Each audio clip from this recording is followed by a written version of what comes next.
എന്നെ സംബന്ധിച്ച് ഏറ്റവും കൂടുതൽ സ്പെഷ്യലി ഞാൻ കുക്ക് ചെയ്യുന്ന ദിവസം സൺഡേ ആണ് കേട്ടോ. അപ്പോൾ ദേ ഇന്നും ഒരു സൺഡേ വന്നിട്ടുണ്ട്. അപ്പോൾ നമ്മൾ ഇന്ന് എന്താ കുക്ക് ചെയ്യാമെന്ന് പറഞ്ഞപ്പോൾ ചേട്ടൻ എനിക്ക് മീൻ വാങ്ങിക്കൊണ്ട് വന്നിട്ടോ, കുറച്ച് അച്ചാർ ഇട്ട് കൊടുക്കാൻ വേണ്ടി. അപ്പോൾ ദേ ഞാനതൊക്കെ കഴുകി വൃത്തിയാക്കി എടുക്കുകയാണേ. എന്നാൽ പിന്നെ താമസിക്കാണ്ട് നമ്മുടെ പരിപാടികളിലേക്ക് കിടക്കാട്ടോ. അപ്പോൾ ഞാൻ വേഗം മീനൊക്കെ നല്ലപോലെ കഴുകി വൃത്തിയാക്കി എടുത്ത് അതിലേക്ക് ഇതിൻ്റെ അളവൊന്നും ഞാൻ അങ്ങനെ പറയുന്നില്ല കേട്ടോ. കാരണം എൻ്റെ ഒരു അളവാണ് ഞാൻ ഇടുന്നത്. നിങ്ങൾക്ക് ഇഷ്ടമുള്ള അളവൊക്കെ നിങ്ങൾ ഇട്ടോ കേട്ടോ. നിങ്ങൾക്ക് ഓരോരുത്തർക്കും ഓരോ ടേസ്റ്റ് ആയിരിക്കുമല്ലോ.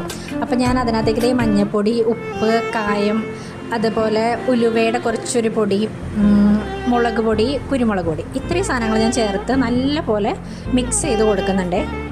എനിക്കെപ്പോഴും കുക്ക് ചെയ്യാൻ ഭയങ്കര ഇഷ്ടമാണ് കേട്ടോ. കാരണം കഴിക്കാൻ ആളുള്ളതുകൊണ്ടാവും. അല്ലെങ്കിൽ എനിക്ക് കുക്ക് ചെയ്യാൻ ഒട്ടും ഇഷ്ടമല്ല. ഞാൻ ഒറ്റയ്ക്കൊക്കെ ആണെന്നുണ്ടെങ്കിൽ എനിക്ക് ഭയങ്കര മടി എന്തെങ്കിലുമൊക്കെ ഉണ്ടാക്കി കഴിക്കാൻ വേണ്ടി. പക്ഷെ കൂടെ ആളുണ്ടെന്ന് കാണുമ്പോൾ ഉണ്ടാക്കാനായിട്ട് ഭയങ്കര ഇൻട്രസ്റ്റ് ആയിരിക്കും കേട്ടോ. അങ്ങനെ എൻ്റെ കുക്കിംഗ് തകൃതിയായിട്ട് നടക്കുമ്പോഴത്തേക്കും നമ്മുടെ നാനി വന്നേക്കുന്നു. ഈ നാനിയെ നിങ്ങൾക്ക് ഓർമ്മയുണ്ടോ? ഇവനെ ശരിക്കും നാനിന്ന് തന്നെ വിളിക്കണം കേട്ടോ. കാരണം വേറെ ഒന്നല്ല കേട്ടോ, ഞാനാ നിപ്പ് മുഴുവൻ നിന്ന് ആ ചെടി മുഴുവൻ കുലുക്കിയിട്ട് അവൻ അതുമേ അനങ്ങിയിട്ടില്ല കേട്ടോ.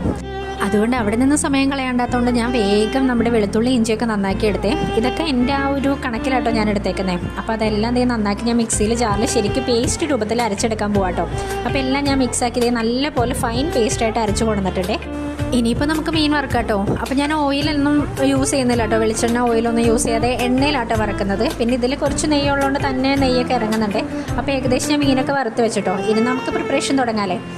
അങ്ങനെ ഞാൻ അടുപ്പൊക്കെ കത്തിച്ചത് ഈ ചീഞ്ചട്ടിയൊക്കെ സെറ്റാക്കി വെച്ചിട്ടുണ്ട് കേട്ടോ. അപ്പോൾ നമ്മൾ നേരത്തെ യൂസ് ചെയ്ത എണ്ണയുടെ ബാലൻസ് ആണ് ഇത് ഞാൻ കുറച്ചും കൂടി ഒഴിച്ചു കൊടുക്കുന്നുണ്ട്.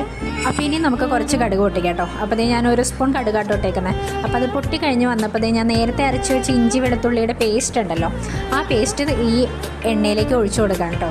അതൊരു 2-3 മിനിറ്റിനുള്ളിൽ നല്ലപോലെ മൂത്ത് വരും കേട്ടോ. അപ്പോൾ മൂത്ത് വന്ന ശേഷം നമുക്ക് വേഗം ചില്ലി പൗഡർ ഇടാവേ. ഞാൻ കാശ്മീരി ചില്ലി ആട്ടോ യൂസ് ചെയ്യുന്നത്. നല്ലൊരു കളറിനും ആ മണത്തിനൊക്കെ വേണ്ടിയിട്ടാണ് ഞാൻ കാശ്മീരി ചില്ലി ഇടുന്നത്. അങ്ങനെ മുളക് കൂടി മൂത്ത് കഴിയുമ്പോൾ നമുക്ക് വിനാഗിരി ഒഴിച്ചു കൊടുക്കാം കേട്ടോ. അപ്പോൾ ഞാൻ പാകത്തിന് ഒഴിച്ച ശേഷം പിന്നെ ലാസ്റ്റ് നോക്കാമെന്ന് വിചാരിച്ച് കുറച്ച് ഒഴിച്ചൊന്ന് ആ ഗ്രേവി ഒന്ന് സെറ്റാക്കി എടുത്തിട്ടോ.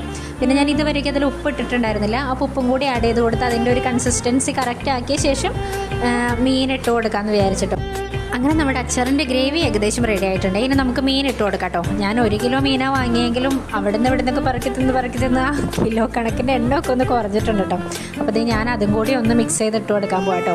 അങ്ങനെ നമ്മുടെ മീൻ കംപ്ലീറ്റ് ആയിട്ട് ഞാൻ അതിനകത്ത് തട്ടി കൊടുത്തിട്ടുണ്ട്. ഇനി ഒന്നൊരു ഇളക്കൊക്കെ ഇളക്കി ഒന്ന് തിളപ്പിച്ചൊന്ന് എടുക്കും കേട്ടോ. അത് കഴിഞ്ഞ് ലാസ്റ്റ് ആൻഡ് ഫൈനൽ നമ്മൾ ഒന്നും കൂടി അതിൻ്റെ ഉപ്പും പുളിയൊക്കെ നോക്കും കേട്ടോ. ഇനിയിപ്പോൾ ഇത്രയും തിക്ക് ഗ്രേവി ഒന്നും വേണ്ടാന്നുണ്ടെന്നുണ്ടെങ്കിൽ നമുക്ക് കുറച്ചും കൂടി വെള്ളമൊക്കെ ആഡ് ചെയ്ത് കൊടുക്കാം കേട്ടോ. അങ്ങനെ ലാസ്റ്റ് ആൻഡ് ഫൈനൽ ഒരു കൂടി തിളച്ച് കഴിയുമ്പോൾ നമ്മുടെ മീനച്ചാർ ഇവിടെ റെഡി ആയി കേട്ടോ. അപ്പോൾ നല്ല തിക്ക് ഗ്രേവിയിലാട്ടോ ഞാൻ ഉണ്ടാക്കിയേക്കുന്നത്.